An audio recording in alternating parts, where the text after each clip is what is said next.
Jangan maksain bepergian, jangan maksain berangkat, kecuali kepada 3 masjid. Walaupun malam, itu panasnya luar biasa. Angin yang berhembus itu panas. Itulah, punya sujudnya jadi bukan 2 kali lagi. Angkat sujud lagi. Oh, car beres kene wae. Nggak boleh kalau jadi imam. Ibu nanti kalau ada di area Ka'bah, di Mekah, Allah setiap hari menurunkan rahmat itu 120.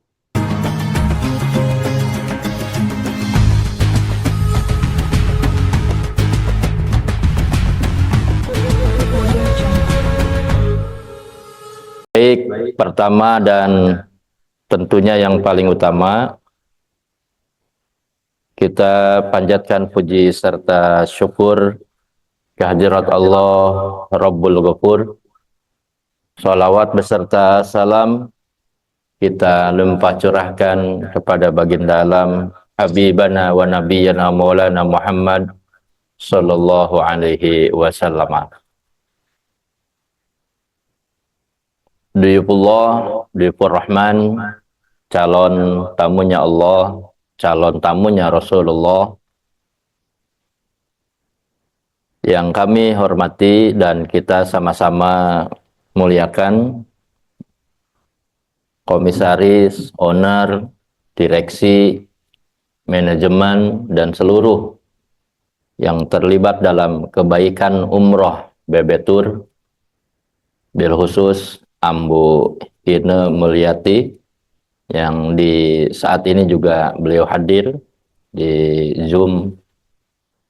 Semoga bersama keluarganya Allah senantiasa anugerahkan kemuliaan dan kebahagiaan, kesehatan, keafiatan. Allah mudahkan semua urusannya.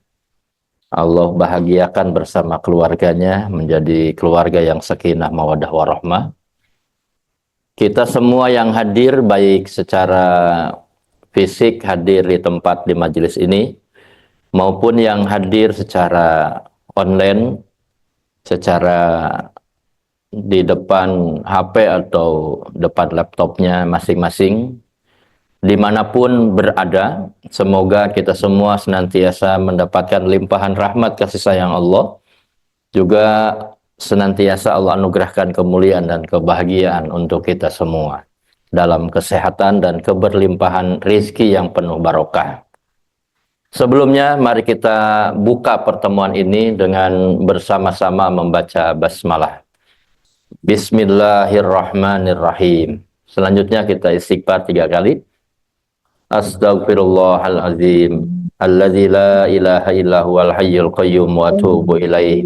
Astaghfirullahalazim alladzi la ilaha illa huwal hayyul qayyum wa atubu ilaih.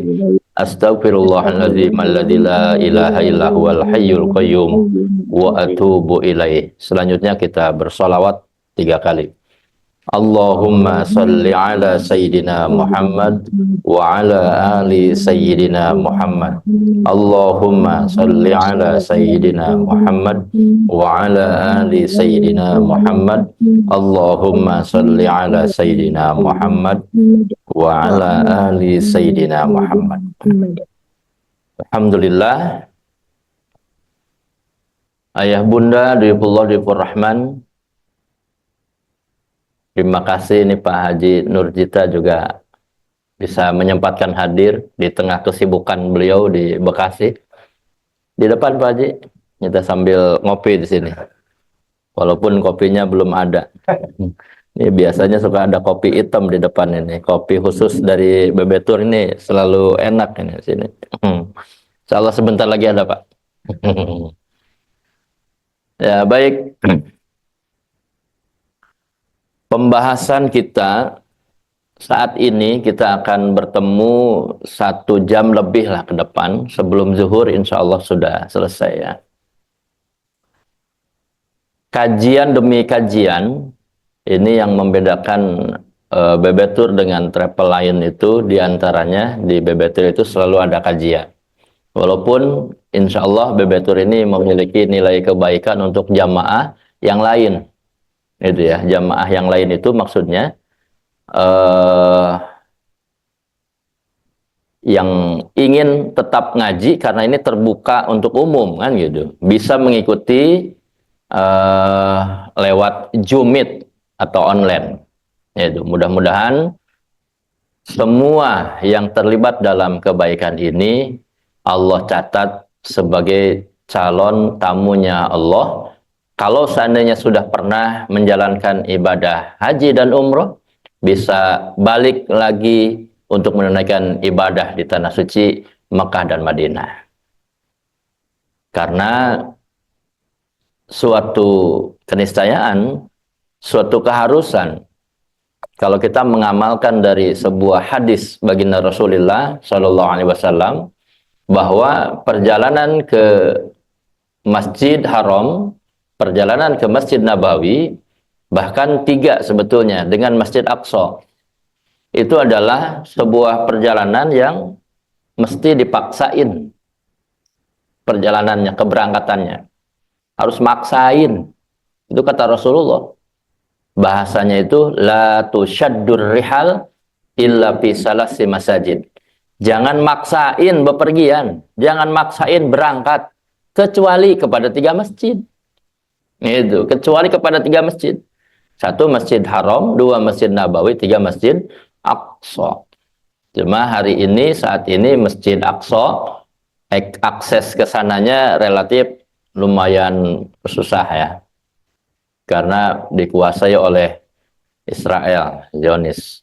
Tetapi paling tidak 2 dari 3 masjid, khususnya bagi calon jamaah umroh atau calon jamaah haji atau jamaah yang akan segera berangkat ke sana, itu pasti mendatangi 2 masjid. Jamaah umroh, jamaah haji itu suatu perjalanan yang wajib bin kudu harus ke 2 masjid itu.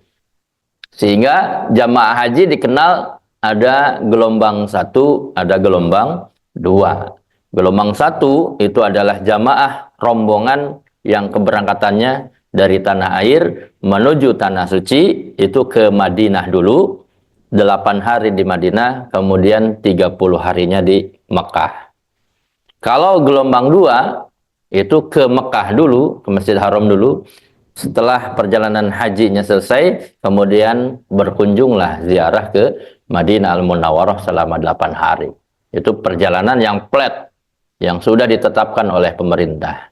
Pun bagi jamaah umroh, ini juga mesti menjadi suatu kewajiban.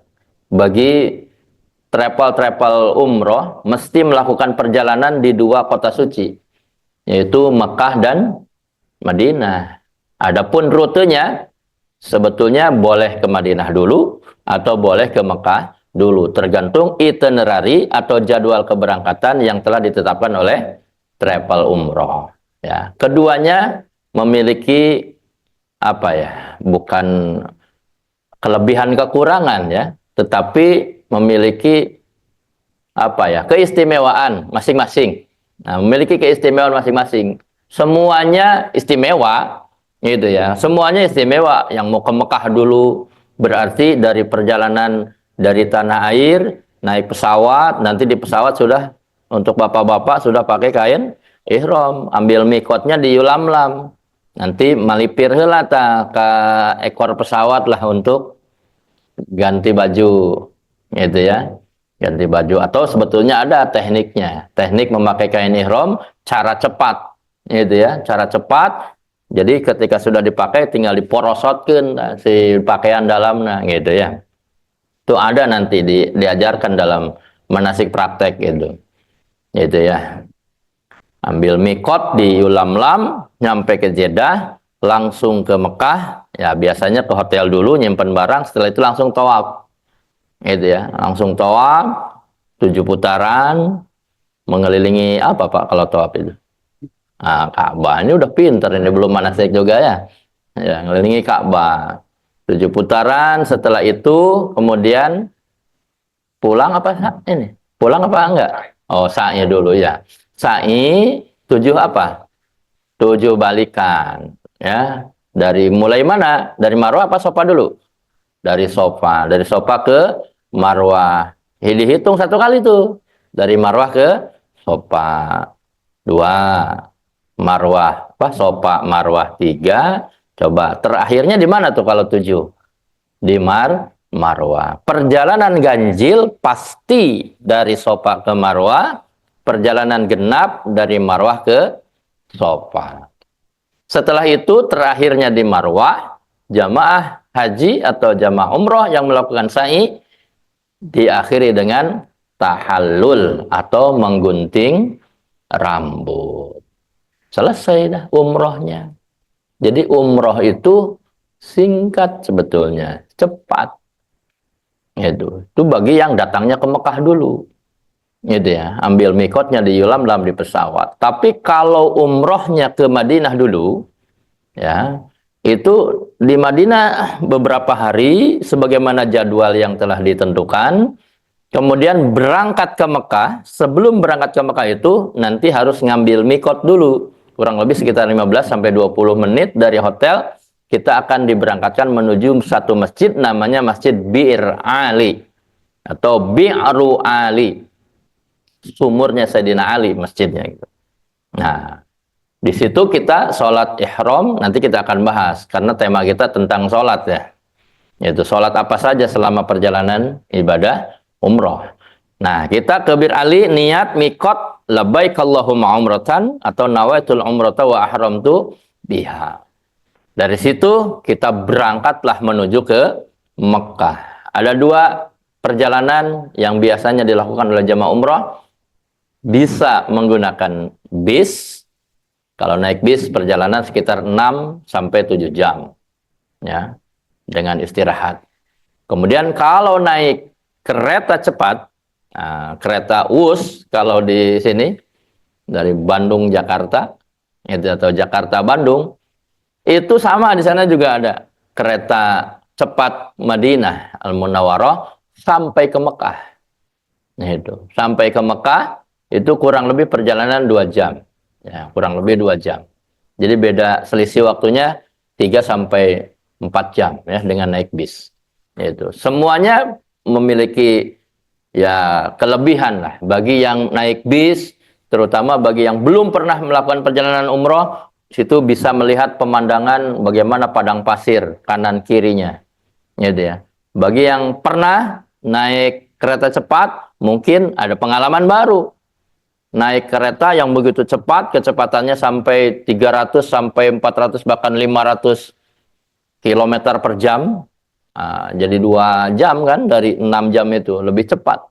Itu tergantung fasilitas yang didapatkan pada saat pembelian tiket. Ada kelas ekonomi, ada kelas bisnis. Kemarin saya bersama Bebetur mendampingi jamaah yang privat.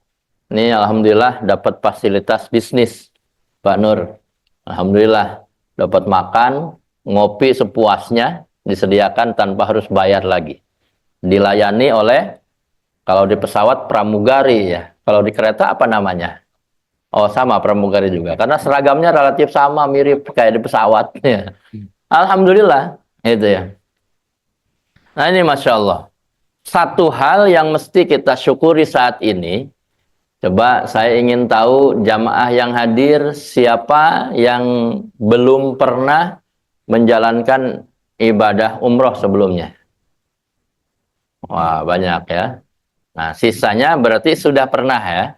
Nah, yang sudah pernah ini apakah perjalanannya ibadah haji? Umroh. Ya, kalau yang haji sudah ada yang pernah? Belum ya, Pak Haji? Oh, masih nunggu antrian. Ya, Alhamdulillah. Nah, kalau haji perjalanannya lumayan agak panjang. Agak panjang itu maksudnya apa? Ini biar tahu ya, bedanya haji dengan umroh. Kalau haji itu, rangkaian utamanya itu pada tanggal 8 Zulhijjah, itu dari hotel niat. Jadi nggak usah ke mana? Ke Mikot. Nggak usah ke Bir Ali, nggak usah ke Tanim kalau haji. Cukup dari hotel. Dari hotel, niat haji, nawaitul hajja. Wa ahramtu bihi atau labbaik Allahumma hajjan. Berangkat ke Arafah. Ke Arafah. Itu sudah pakai kain ihram, Pak. Sebelumnya ada sholat sunnah ihram. Itu udah mulai berlaku larangan ihram, ya. Sampai ke bis, berangkat ke Arafah, menginap di Arafah malam tanggal 9. Nah, kemudian pagi sampai siang itu melakukan zikir-zikir di Arafah tanggal 9 Zulhijjah. Zuhur, mulai zuhur, disitulah mulai rukun haji dilakukan, yaitu wukuf. Jadi yang namanya wukuf itu berdiam diri walaupun hanya sebentar, waktunya itu setelah tergelincirnya matahari, yaitu di waktu zuhur. Sampai kapan? Sampai terbenam. Gitu ya. Tapi tidak mesti harus sampai terbenam, maksudnya waktunya. Gitu. Setelah terbenam matahari, jamaah itu mulailah diberangkatkan ke Muzdalifah. Masih pakai kain ihram. Ibu-ibu juga sama pakai kain ihram. Cuma bedanya ibu-ibu yang penting menutup aurat. Pakaiannya serba putih disunahkan. Bapak-bapak pakai kain ihram yang dua helai itu. Dari situ ke Muzdalifah. Di Muzdalifah, waduh luar biasa di Muzdalifah itu Pak. Kalau di Arafah masih pakai tenda, tendanya pakai AC. Tapi di Muzdalifah nggak ada tenda.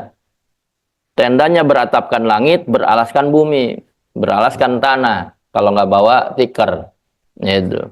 Tapi sekarang ada apa namanya? Ada kebijakan baru di Saudi, juga ada fatwa baru bagi jamaah yang lansia atau resiko punya penyakit, gitu ya, resiko sakit. Itu ada sekarang ada istilah murur.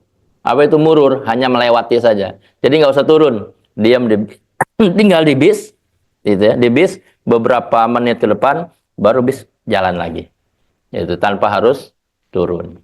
Itu kalau turun dulu saya 2019 itu beralaskan bumi tanah, itu ya, beratapkan langit, itu waktunya malam, di situ harus malam, harus melewati jam 12 malam, gitu ya, jam 12 malam itu harus kelewatin gitu, karena namanya mabit itu kan menginap sebetulnya kan gitu. Cuaca panas, Pak. Walaupun malam, itu panasnya luar biasa. Angin yang berhembus itu panas. Itulah hebatnya Saudi itu.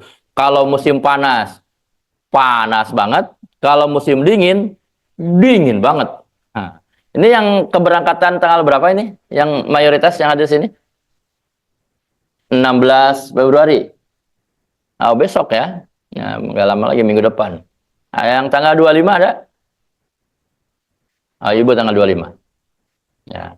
Cuaca relatif sama ya, relatif sama dengan Indonesia untuk keberangkatan akhir Februari ini. Kalau masih pertengahan Februari masih dingin, seperti sekarang masih dingin. Tapi kalau udah akhir Februari ke Maret, biasanya udah mulai ini, udah mulai relatif agak panas. Itu, tapi masih ada dingin-dinginnya. Samalah dengan di Kerawang lah kurang lebih itu ya. Alhamdulillah.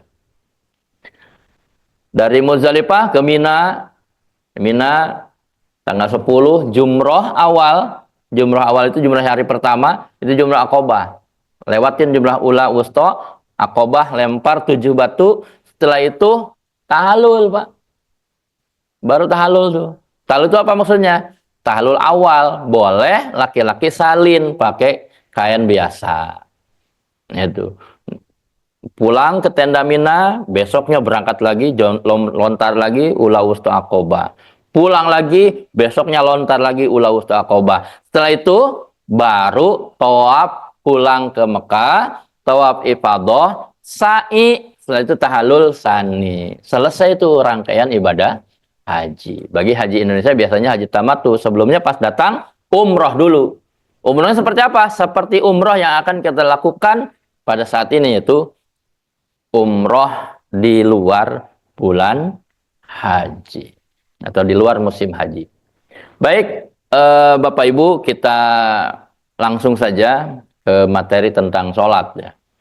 Sholat ini adalah aktivitas ibadah yang dilakukan oleh jamaah haji dan umroh selain melakukan rangkaian utama, yaitu kalau haji ya haji, kalau umroh ya umroh.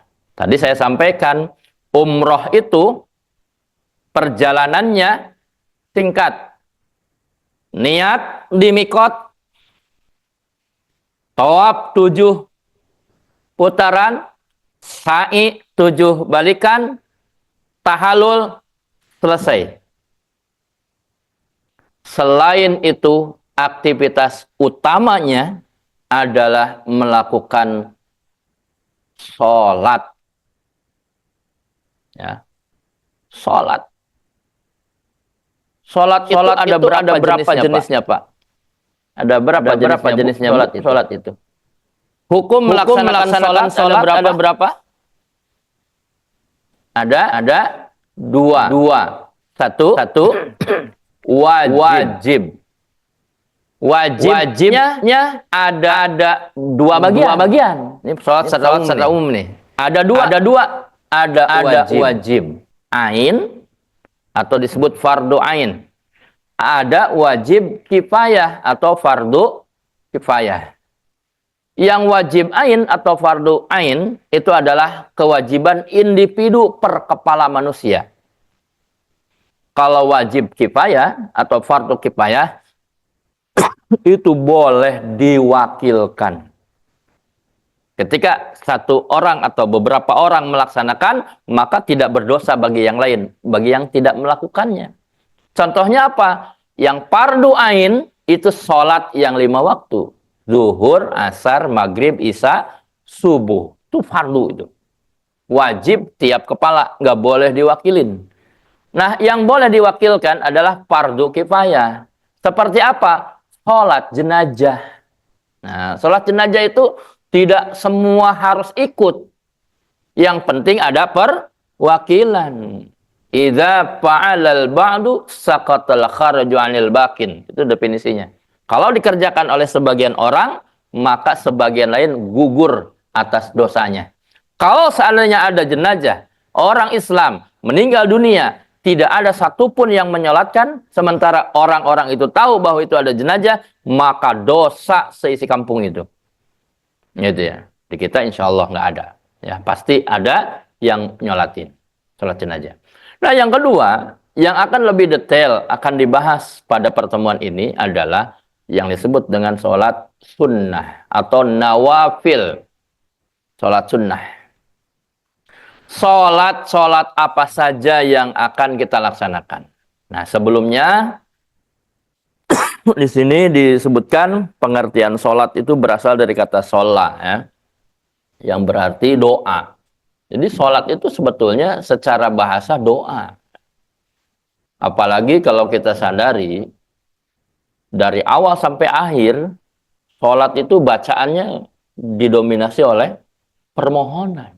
Doa-doa yang kita langitkan kepada Allah Subhanahu wa Ta'ala. Itu ya. Dalam surat At-Taubah ayat 103 sebutkan, wa shalli alaihim inna salataka sakanul lahum wallahu sami'un alim. Dan berdoalah untuk mereka. Sesungguhnya doa kamu itu menjadi ketentraman bagi mereka. Dan Allah maha mendengar lagi maha mengetahui. Nah, jadi sholat secara bahasa apa Bu Pak? Doa. Bahkan dalam hadis disebutkan ad-du'a muhul ibadah. Doa itu intisarinya ibadah. Intisari ibadah itu doa. Sementara sholat adalah doa. Berarti sholat adalah merupakan realisasi dari inti dari sebuah ibadah. Ini luar biasa. Jadi, kemudian yang kedua, sholat ini adalah merupakan media. Media komunikasi kita dengan Allah Subhanahu wa Ta'ala. Proses pengaduan persoalan-persoalan hidup kita kepada Allah itu bisa dilakukan pada saat kita sholat. Bahkan sholat ini bisa menjadi sarana kuantum. Kita memasuki dunia kuantum. Dunia yang sangat cepat tersambungnya antara hubungan kita sebagai makhluk dengan Allah sebagai Khalik. Kita adalah makhluk yang diciptakan Allah. Allah adalah Khalik yang menciptakan kita. Salat itulah yang akan menyambungkan antara kita dengan Allah. Dalam ayat lain disebutkan wasjud waqtarib. Sujudlah engkau kepada Allah, waqtarib, maka engkau akan dekat dengan Allah. Kalau kita sudah dekat dengan Allah, pastinya kita akan diakui sebagai hambanya. Dalam ayat lain disebutkan, ya ayyatuhan nafsul mutmainnah irji'i ila rabbiki radiyatan mardiyah fadkhuli fi ibadi wadkhuli jannati. Kita akan dipanggil suatu saat nanti oleh Allah dengan panggilan, wahai jiwa-jiwa yang tenang, masuklah kepada hambaku, masuklah ke dalam surga. Pertanyaannya, apakah sholat kita sudah belum menjadi sarana media komunikasi dengan Allah? Sudah belum? Pengalaman ini dikembalikan kepada individu masing-masing. Pertemuan ini mengajak kepada kita semua, apalagi tadi saya sampaikan, sholat pada saat kita melaksanakan ibadah umroh, melaksanakan rangkaian kegiatan umroh, adalah merupakan aktivitas utama kedua setelah rangkaian umroh itu. Ya. Dari hotel ketika berkumandang azan, kita bergegas menuju masjid. Bahkan sebelum azan, kita sudah menggelar sajadah di Masjid Haram, sudah menggelar sajadah di Masjid Nabawi. Betapa pentingnya sholat. Mungkin di sini barangkali ada yang belum tahu apa bedanya sholat di Masjid Haram dengan di Masjid Istiqlal atau Masjid Kubah Emas atau di Masjid Syekh Kuro atau di Masjid Al-Jihad atau di masjid yang ada di sekitar rumah kita. Sama apa beda? Pastinya, aduh udah wangi kopi nih, Masya Allah. Alhamdulillah. Cuma dua ya. Ya, alhamdulillah. Bapak mau nih yang kopi saya, Pak? Silakan, Pak. Alhamdulillah, ya Allah. Ini sebelumnya saya mohon maaf ya, kondisi saya itu sebetulnya lagi kurang fit ini, Pak. Tapi setelah masuk ke ruangan ini menjadi seger ya, melihat bapak-bapak, ibu-ibu pada semangat ingin belajar ya. Dari kebawa energi positifnya luar biasa. Inilah yang disebut dengan dunia kuantum, satu sama terhubung istilahnya. Gitu ya. Ini luar biasa.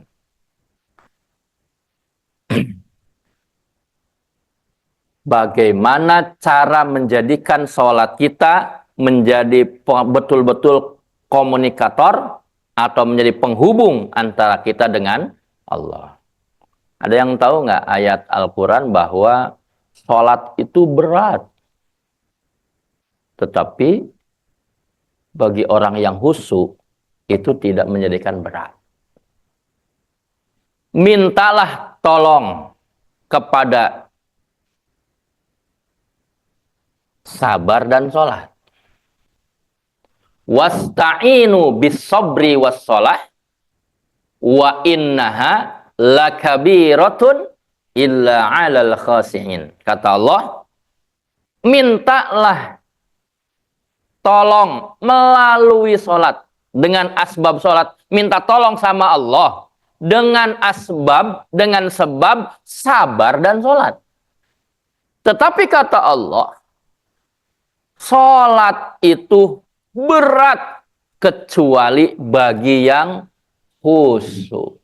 Nah, berarti bagi yang khusyuk, sholat ini bisa menjadi pelantara kita bisa minta tolong sama Allah atas persoalan-persoalan hidup yang setiap hari kita alami.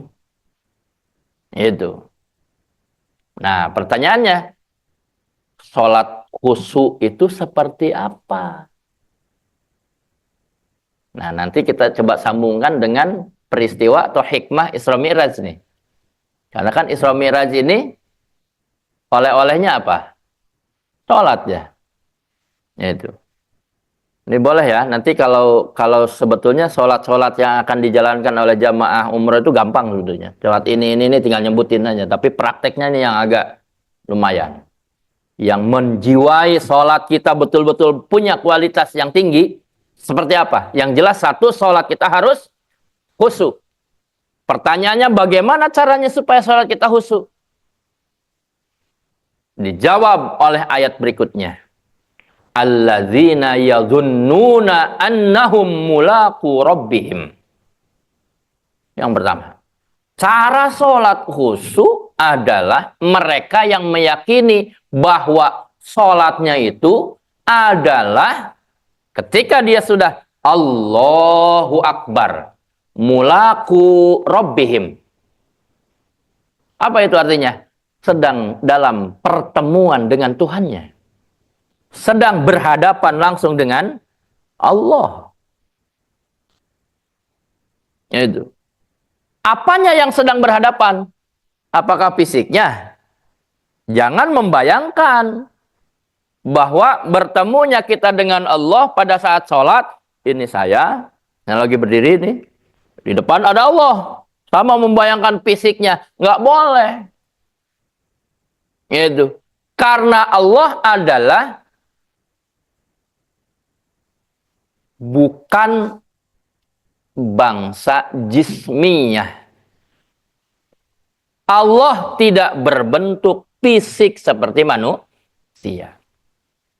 Yang merasakan pertemuan dirinya dengan Allah bukanlah pertemuan fisik, tetapi pertemuan yang dirasakan secara spirit. Pertemuan yang dirasakan secara spiritual, pertemuan yang dirasakan secara jiwa, secara ruh. Setiap diri kita punya jiwa. Dalam jiwa ada akal, ada perasaan, ada kolbu, gitu ya. Yang setiap orang pasti berbeda. Gitu ya. Contoh seperti ini. Maaf. Manisnya iman, seseorang dengan yang lainnya pasti ada perbedaan. Gitu. Seperti manisnya gula. Gula manis nggak, Pak? Gula putih, gula pasir. Manis? Gula merah manis nggak? Gula pasir manis, gula merah manis. Pertanyaannya, sama nggak manisnya? Beda. Datang lagi nih. Pak Nurjita didatangi anaknya. Bawa mangga. Harum manis. Udah tua, udah mateng. Biasanya manis ya. Sama nggak manisnya mangga dengan manisnya gula? Beda. Datang lagi orang ngasih madu. Madu. Tahu madu, Bu? Ibu tahu madu? Nah, ya madu itu yang dari lebah ya. Berarti madu palsu. Kalau madu asli, Pak Nur dibawain madu asli. Cara membedakan madu asli dan enggaknya, lihat respon istrinya. Kalau madunya asli, pasti istrinya agak sewot. Manisnya madu, madu lebah atau madu tawon atau madu yang lainnya, gitu ya, pasti berbeda dengan manisnya gula. Pasti berbeda dengan manisnya buah-buahan yang kita rasakan. Pertanyaannya bagaimana cara membedakannya? Cara membedakannya bagaimana? Betul. Harus dicobain. Manisnya iman, manisnya sholat khusyuk, dalam tanda petik indahnya sholat khusyuk, yang menjadi sebuah sarana media pertemuan kita dengan Allah yang begitu indah, itu tidak bisa dibayangkan, tidak bisa digambarkan secara fisik, tetapi harus dialami dan dirasakan dalam indahnya pertemuan dengan Allah pada saat sholat. Gitu ya. Yang bisa merasakan itu adalah masing-masing di antara kita. Sejauh mana sholat kita khusyuk itu. Meyakini bahwa sholat ini adalah merupakan mulaku rabbihim, sedang bertemu dengan Allah. Apalagi pada saat aqrabu, yang paling dekat. Aqrabul abdu ila rabbihi, paling dekat posisi antara seorang hamba dengan Allah, itu adalah fis sujudi, pada saat sujud. Itu tadi wasjud waqtarib. Ketika kita sujud, disitulah rasakan indahnya pertemuan komunikasi kita dengan Allah. Boleh nggak pada saat kita sujudnya lama banget? Boleh nggak? Boleh. Asalkan ketika kita sujud, posisi kita tidak sedang jadi imam. Ya. Anas ini sujudnya lama amat, padahal jadi imam. Ini makmumnya udah tengkat, oh, masih sujud lagi. Jadi makmumnya sujudnya jadi bukan 2 kali lagi. Angkat, sujud lagi. Oh, car beres kene wae. Nggak boleh kalau jadi imam. Tapi kalau sholatnya sendiri, apalagi nanti ibu bapak akan merasakan sholat tahajud di Masjid Haram, akan merasakan sholat tahajud di Masjid Nabawi, apalagi kita akan berkunjung duduk sholat bersujud di Raudhah. Betapa indahnya. Indahnya pakai banget. Bangetnya juga pakai banget.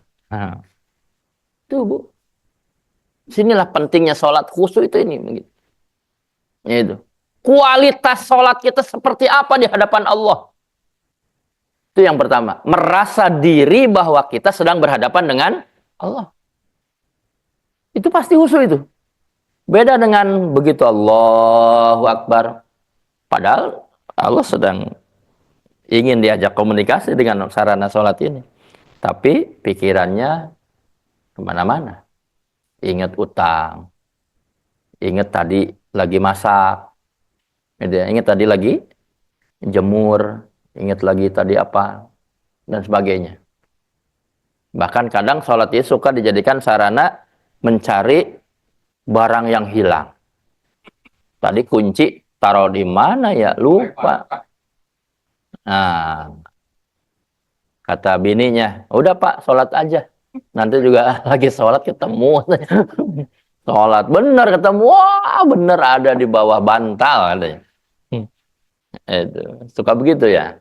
Itu namanya sholatnya sebagai anjing pelacak. Sarana mencari sesuatu yang hilang ya. Jangan begitu. Itu yang pertama itu. Jadi cara sholat khusyuk itu rasakan bahwa kita sedang pertemuan dengan Allah. Ingat, pertemuan dengan Allah itu bukan secara fisik ya, tetapi secara spiritual. Nah, dunia spiritual itu, jadi Bapak Ibu kalau ingin tahu, itu adalah tingkatan kuantum paling tinggi. Tingkatan kuantum itu 1 akal, 2 perasaan, 3 spiritual. Itu. Jadi dunia kuantum itu berbalik arah dengan dunia materi. Coba saya tanya, Bu, kalau Ibu ingin pulang ke rumah, misalnya Pak Nur nih, Pak Nur rumahnya di Cikarang. Butuh waktu berapa lama Pak Nur dari sini pulang ke rumah? 30 menit ya. Saya ke Dengklok juga 30 menit. Tapi coba Pak Nur pejamkan mata. Coba sekarang pulang dengan akal, perasaan, langsung nyampe. Buktinya apa? Ketika saya tanya, rumah Pak Nur seperti apa? Bisa menjelaskan. Kamarnya seperti apa? Ada apa di kamarnya? Pasti bisa menjelaskan. Kita buka pintu, masuk ke tengah, di tengah ada sofa, ada ini itu, masuk ke kamar, ada ini dan itu. Kita rebahan. Bayangkan dengan perasaan. Nyampe, butuh waktu lama nggak? Jangankan cuma ke Cikarang. Pak Nur udah pernah masuk ke Masjid Nabawi. Sudah pernah ziarah ke makam Rasulullah dengan saya waktu itu. Masya Allah. Saat ini Pak Nur bisa ziarah lagi ke sana dengan dunia kuantumnya. Saya belum lama, ya Allah, sholat di Raudhah, ziarah ke makam Rasulullah. Ketika kita pejamkan mata, langsung nyampe. Itulah namanya dunia kuantum. Dunia yang immateri. Dan ingat, kebahagiaan manusia ini, semakin tinggi kebahagiaannya, itu sudah melepaskan diri yang namanya materi-materi itu. Coba saya tanya, sini yang hadir, baik secara offline maupun online. Kalau kita berdoa sama Allah, ya Allah, limpahkan rizki kepada saya. Coba, Bu, kepada saya, kepada kami, kepada saya dan keluarga dan sebagainya. Ketika kita bicara tentang minta rizki kepada Allah, apa yang ada dalam pikiran kita? Rizki itu apa? Uang. Minta rumah, minta kendaraan, kan gitu kan? Minta yang sifatnya materi atau katakanlah minta uang yang banyak. Betul ya? Padahal, ya silakan Ibu, masih banyak? Bisa di sini di dalam. Ya, itu. Ini Pak bisa nih. Saya tanya, uang itu bentuknya fisik atau non fisik? Fisik, bisa dilihat, bisa diraba, bisa diterawang. Ya itulah uang, uang asli. Fisik, berarti kalau uang itu fisik, bentuk fisik, bisa dicari? Bisa. Waalaikumsalam. Mangga, mangga, mangga. Itu. Artinya sesuatu yang ada bentuknya, kita gampang nyarinya. Ya, udah jelas kan? Tetapi,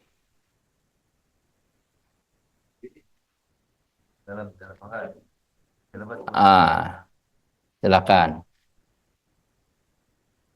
Tadi saya sampaikan bahwa kebahagiaan seseorang itu semakin levelnya tinggi, semakin melepaskan diri dari yang sifatnya materi, benda-benda itu. Coba saya tanya, uang yang banyak dengan kesehatan, mana yang lebih penting? Kesehatan. Ibu, uangnya banyak, tapi sakit-sakitan, mau nggak? Ya, uangnya sih banyak, rekeningnya gendut, banyak di bank. Mau kemana saja, mau beli apa saja, tinggal gesek. Atau bisa pakai QR, QRIS, kan gitu. Mau beli apa saja. Tapi dia punya penyakit darah tinggi, boleh nggak makan sate kambing?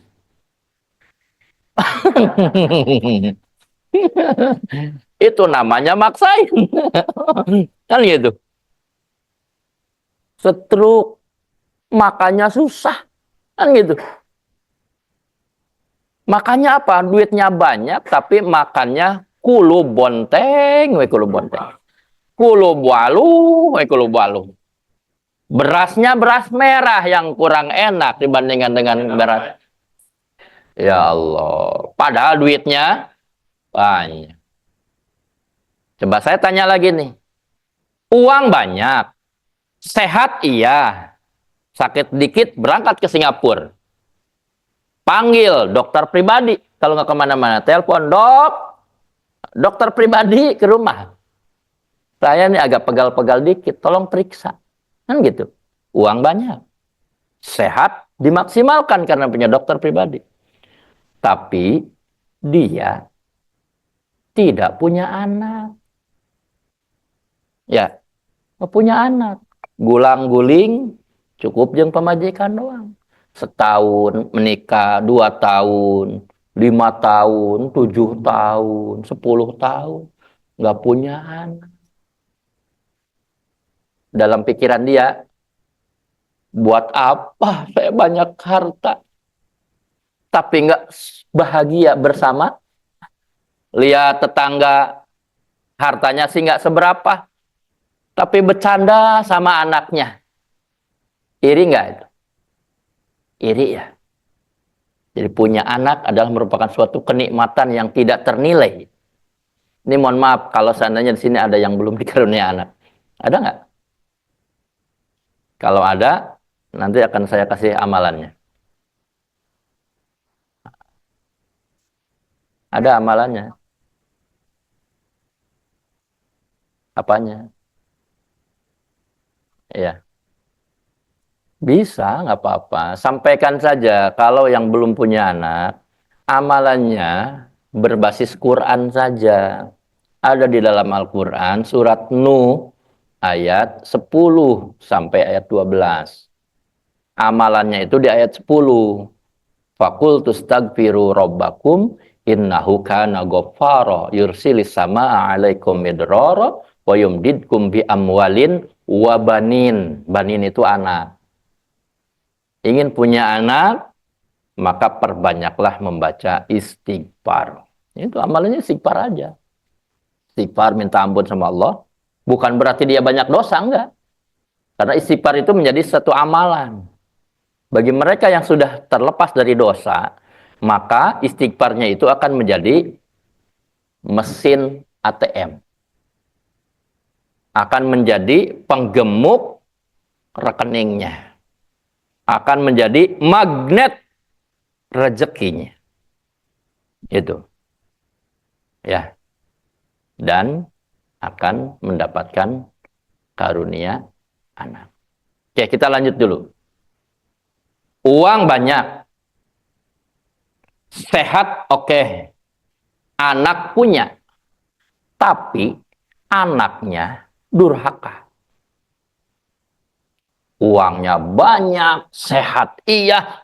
Anaknya mabok-mabokan. Anaknya tawuran. Nikmatnya tuh hidup. Enggak ya. Gitu. Oke, sekarang uang banyak, sehat iya, anak punya, anaknya baik, tapi akhir-akhirnya, ujung-ujungnya masuk neraka. Naudzubillahi min dzalik. Makanya, ini penting nih. Dalam sholat, terutama nanti di tanah suci, saat sujud, sempatkan doa, ya Allah, anugerahkan kepada saya dan keluarga saya rizkimu ya Allah. Nah, ketika bilang rizki, saya berpandangan mengambil sebuah literasi di dalam tafsir Al-Quran. Ada seorang ahli tafsir namanya Syekh Mutawalli As-Sa'rawi. Dia membagi tingkatan rizki itu kepada 4 tingkatan. 1. Al-malu huwa adna darajatir rizki. Harta itu adalah derajat tingkatan rizki yang paling bawah. Jadi kalau kita berdoa, ya Allah, anugerahkan kepada saya rizki, yang dimaksud adalah uang, harta, ketahuilah kita sedang minta rizki di level paling bawah. Yang kedua, Wasihhatu wal afiyatu huwa a'la darajati rizki. Kesehatan adalah level derajat rizki yang paling tinggi.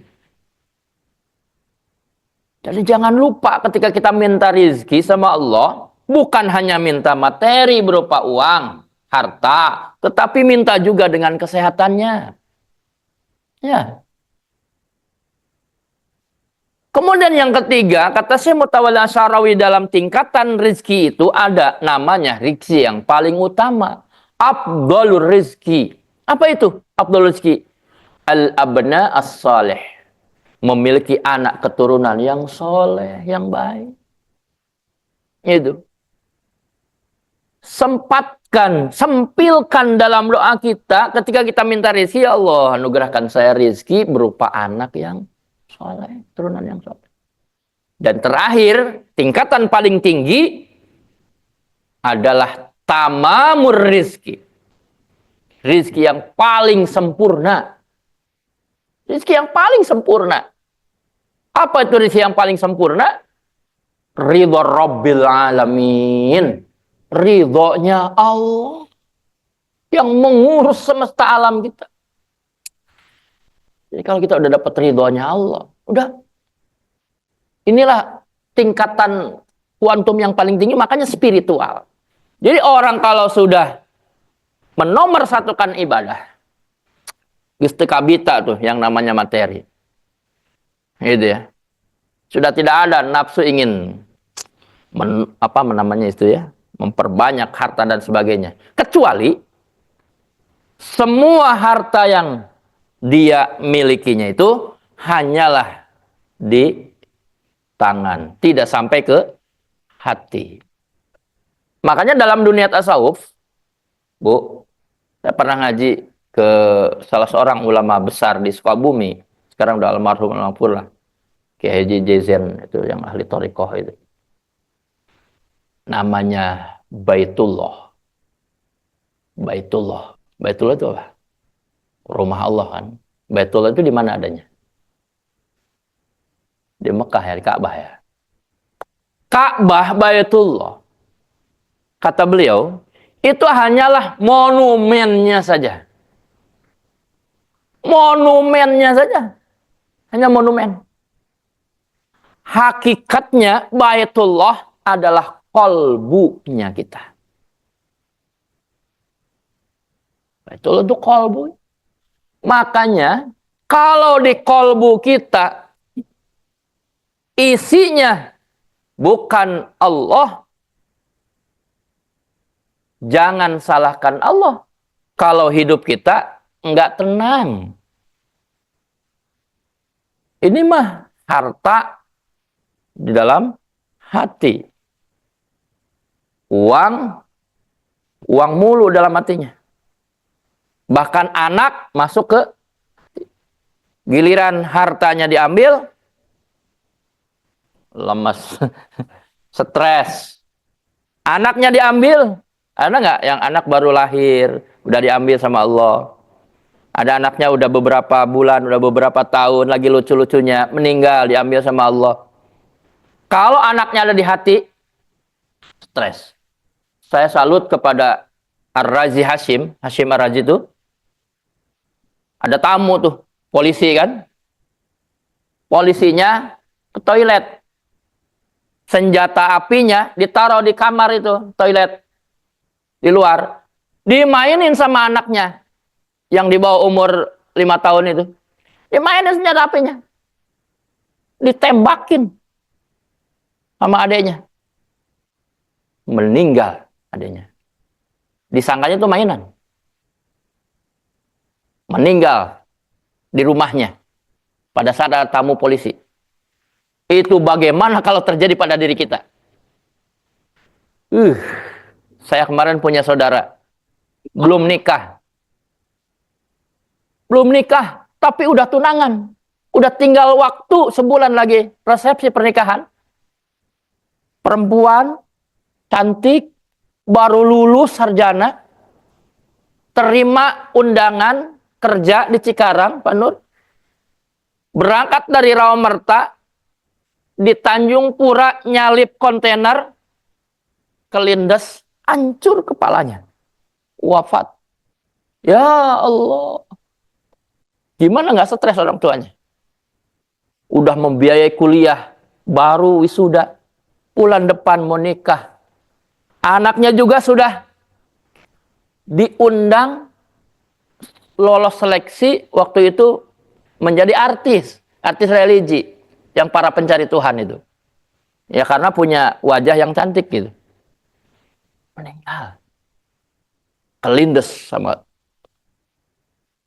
Kalau semua yang sifatnya dunia itu ada di dalam hatinya, tidak ada di tangannya. Kenapa, Bu? Ya. Apa yang terjadi? Makanya la haula wala quwata illa billah. Ini penting nih dalam pelajaran sholat. Ya. Sholat kita kan menghadap Ka'bah kan. Sebetulnya Baitullahnya sudah ada dalam diri kita. Tinggal bagaimana membersihkan hati kita dari yang sifatnya bendawi dunia itu. Ya cuma bukan berarti kita menyepelekan Ka'bah. Tetap Ka'bah itu adalah sesuatu yang agung yang Allah agungkan.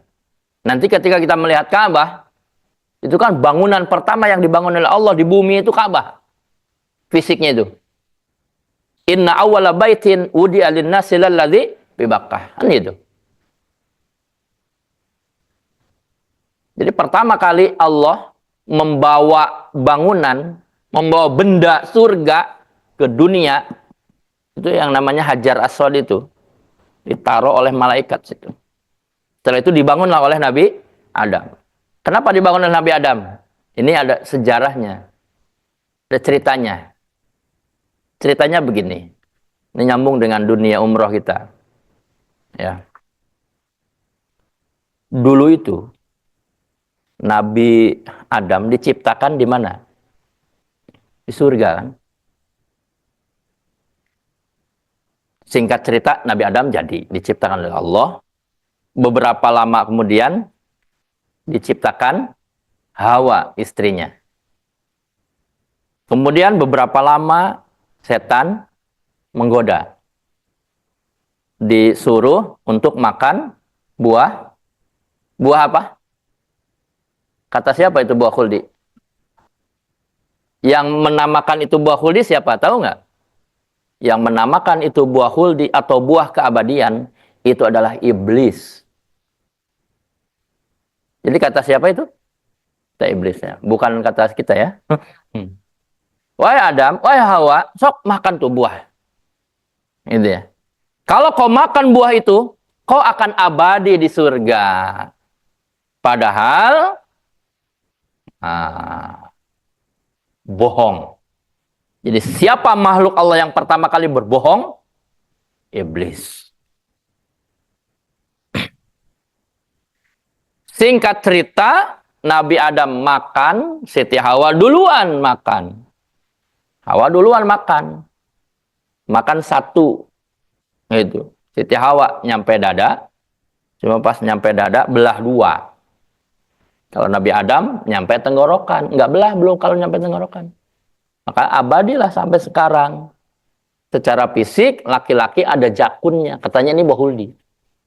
Ya, perempuan juga ada buah huldinya. Nggak usah dibahas lah. Ya, ngerti sendiri. Untungnya sampai dada, Pak Nur. Coba kalau udah nyampe lutut. Kasihan anak bayi ya. Ya itu mah udah fitrah manusia begitu. Sejarahnya begitu. Gitu ya. Sejarahnya begitu. Yang ingin saya tekankan pada kesempatan ini, sejarah itu adalah ketika Nabi Adam terusir dari surga, ditempatkanlah di India. Siti Hawa terusir dari surga di mana itu? Di Jeddah. Kan sebutnya Jeddah itu Saudi itu Jeddah. Jeddah itu artinya nenek. Bahasa Arab Jeddah itu Jiddatun, Jeddah. Nenek artinya. Nenek moyang kita Siti Hawa, Ibu Hawa. Itu di Jeddah. Ketika Nabi Adam di India terusir dari surga, Apa yang dilakukan oleh Nabi Adam? Menyesali atas perbuatannya. Makan buah terlarang. Saya bahasanya buah terlarang aja lah. Nah, sebabnya bahasa Qurannya wala taqraba hadhis syajarah. Jangan kau dekati pohon ini. Dekat aja nggak boleh, apalagi makan buahnya kan gitu.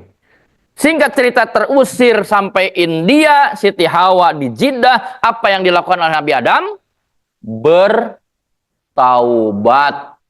karena telah melakukan kesalahan. Nah, ini pelajaran bagi kita. Kalau kita melakukan kesalahan, maka perbanyaklah tobat.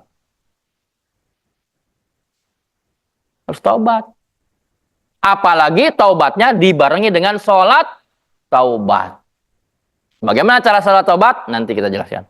Sebetulnya sholatnya sama aja seperti sholat biasa. Cuma niatnya ya pada saat takbir, Allahu Akbar, niat saya sholat sunnah, taubat. 2 rakaat, selesai udah. Gitu.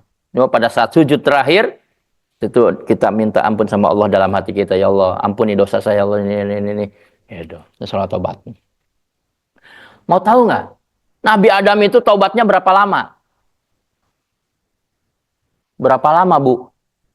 Yang saya tahu dalam literasi, dalam sumber, Nabi Adam tobatnya 300 tahun.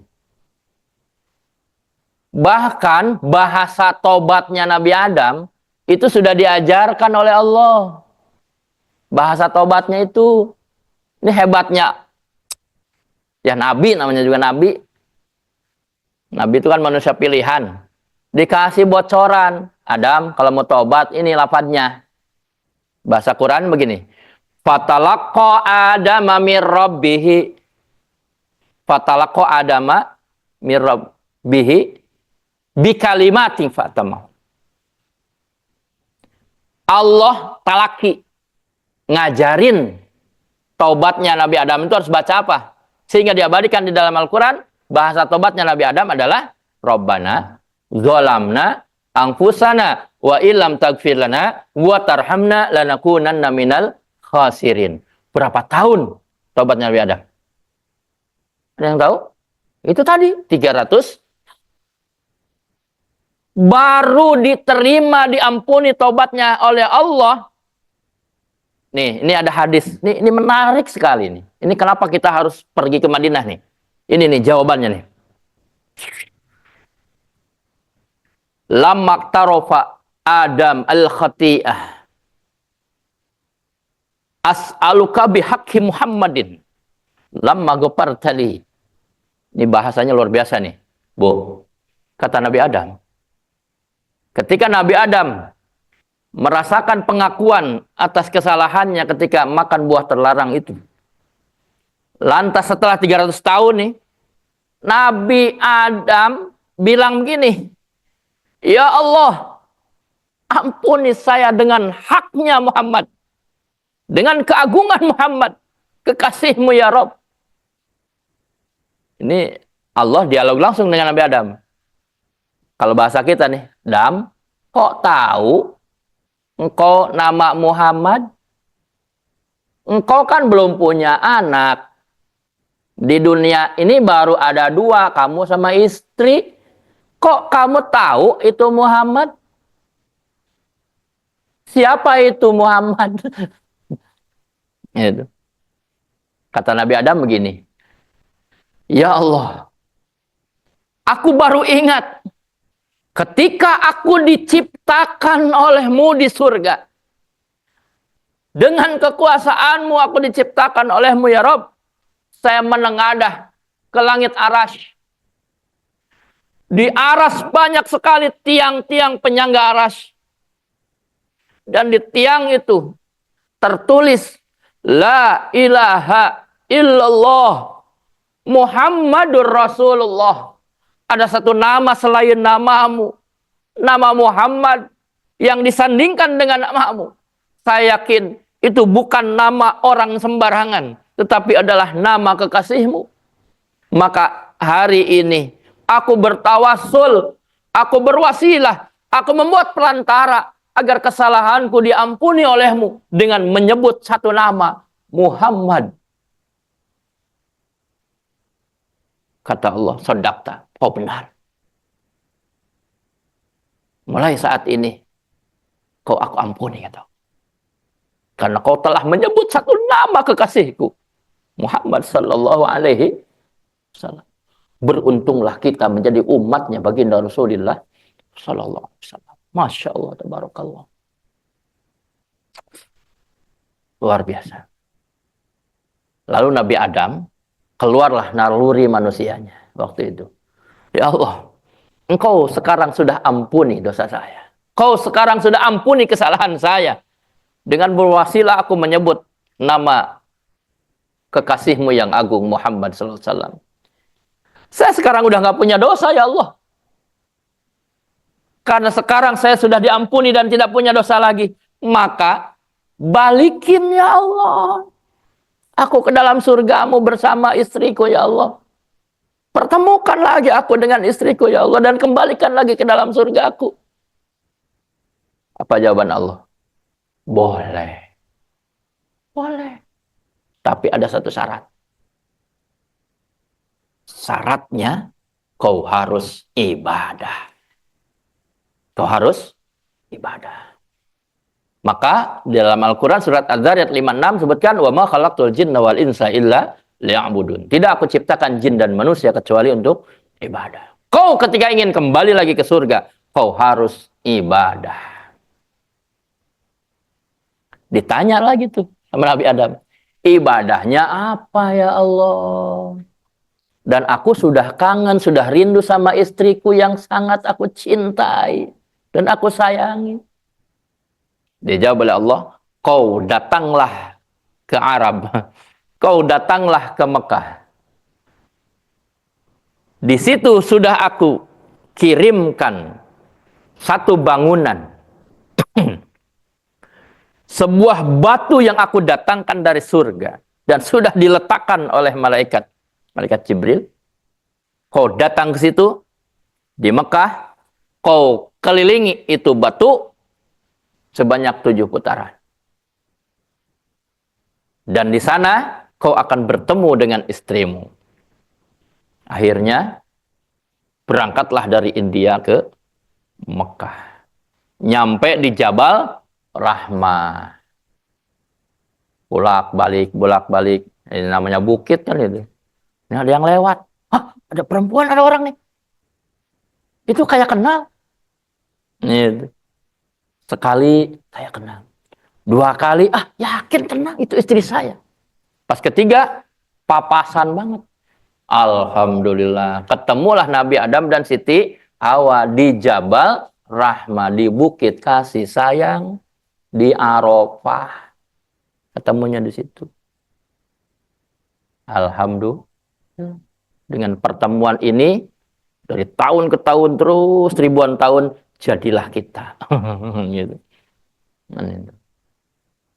Ingat bahwa Adam dan Hawa harus ibadah.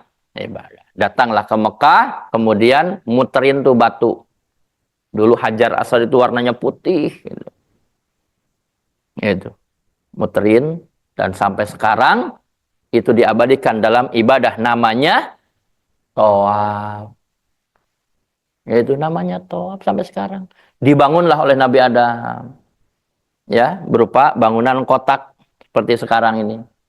Tapi sayangnya pada zaman Nabi Nuh, banjir bandang, Ka'bah yang dibangun oleh Nabi Adam hancur.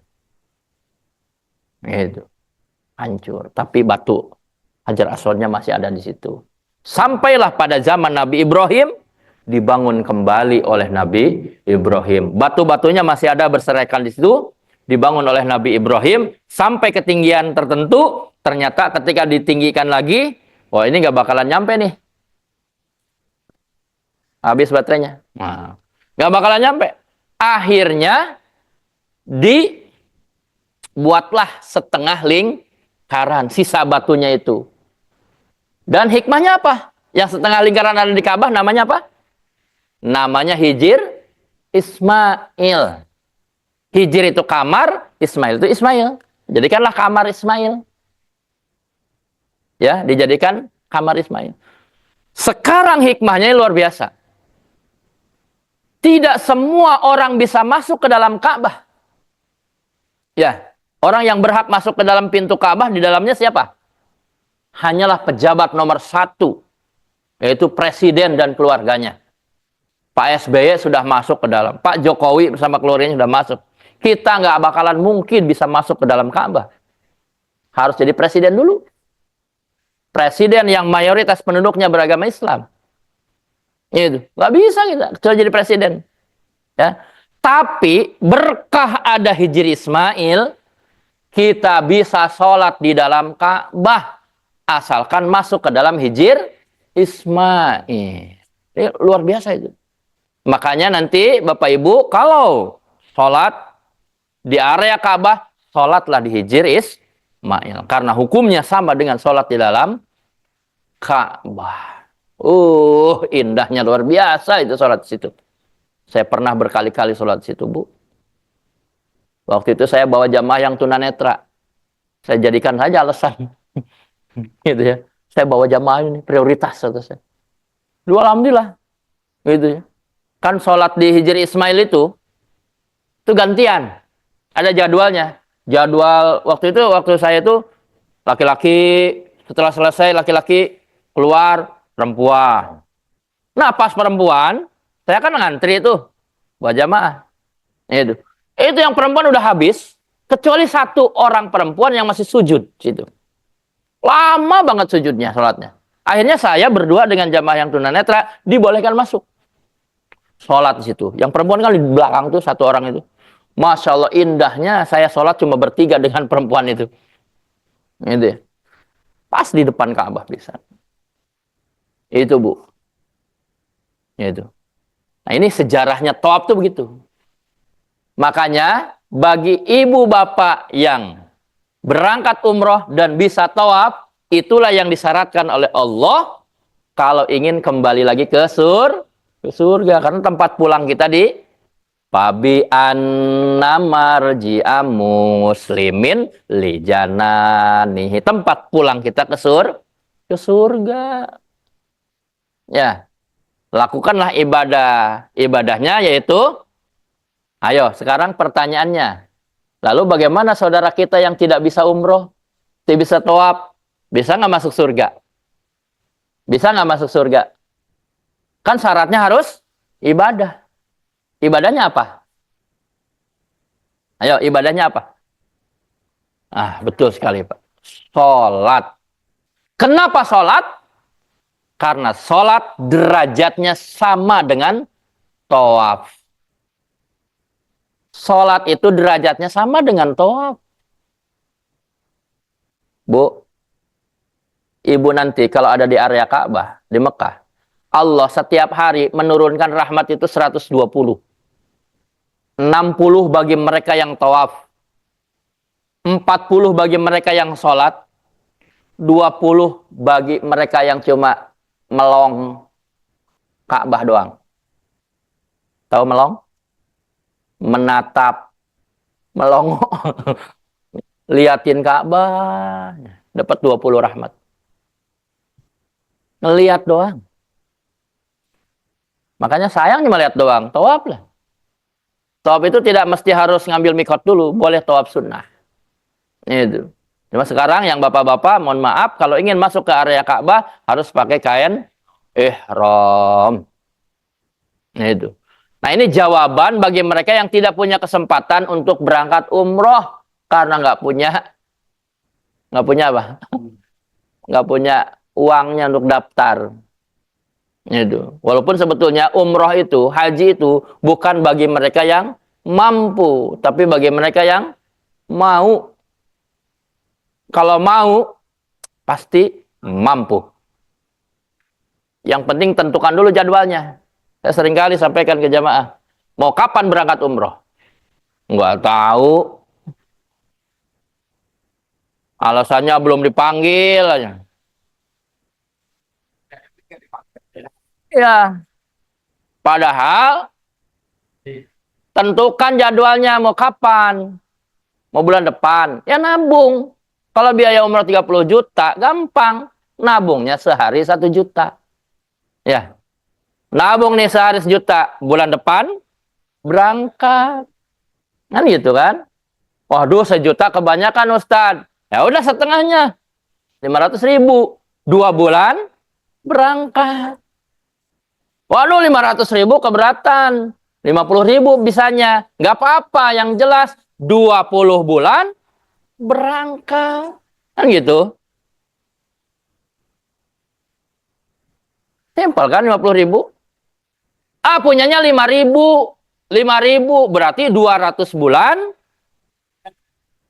Ibu kapan berangkat umroh?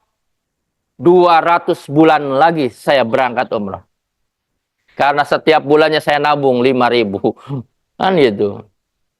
Itu artinya udah punya kemauan. Saya yakin orang seperti ini belum nyampe 200 bulan sudah dipanggil oleh Allah Subhanahu wa taala untuk bisa menunaikan ibadah umroh. Gitu. Kan ibu bapak ini yang kemarin sudah daftar, sudah bayar, gitu ya. Itu kan sebetulnya sudah merealisasikan dari maunya itu. Cuma saya perlu tanya ulang ini. Yang kemarin ini udah pada bayar belum? Hah? Udah pada bayar kan? Itu yang dibayarin banyak apa sedikit? Banyak apa sedikit? Banyakkan yang diberikan atau banyakkan yang masih tersisa? Ayo. Banyakkan yang, nah misalnya nih, misalnya di rekening kita ada uang 60 juta. Diberikan daftar umroh 30 juta. Banyakkan mana tuh? Sama kalau itu ya. Tapi kan nanti kita di sana kan butuh biaya lain. Otomatis. Ternyata ijabahnya ke cucu. Ibu ridho nggak? Ridho. Karena itu adalah masih keturunan kita. Di dalam Al-Quran surat Al-Kahfi itu ada sejarah Nabi